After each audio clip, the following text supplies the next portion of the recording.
Mabilis na nahuli ang suspek sa pagpatay sa Ateneo Dinaga grade school teacher na babae na 28 years old matapos ang mabilis at masusing operasyon ng operatiba ng Police Station 4 ng Naga City Police Office.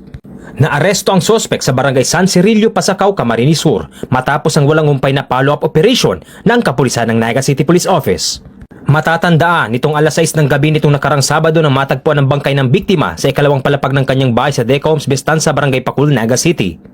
Malaking tulong sa agarang pagkilala at pagtuntun sa sospek ang kuha ng CCTV kung saan nakita itong gumalaw sa kamera at namataan ang tattoo sa kanyang katawan. Patuloy pa rin ang isinasagawang investigasyon upang matukoy ang buong motibo ng krimen at maharap sa kasong robbery and homicide at patong-patong na kaso ang sospek.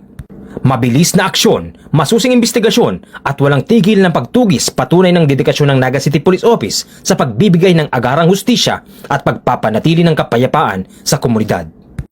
Mula sa Naga City Police Office, ako po si Police Corporal Carlo D. Mariano, nag-uulat para sa Police News Network. Bagong PNP para sa bagong Pilipinas, serbisyong mabilis, tapat at nararamdaman.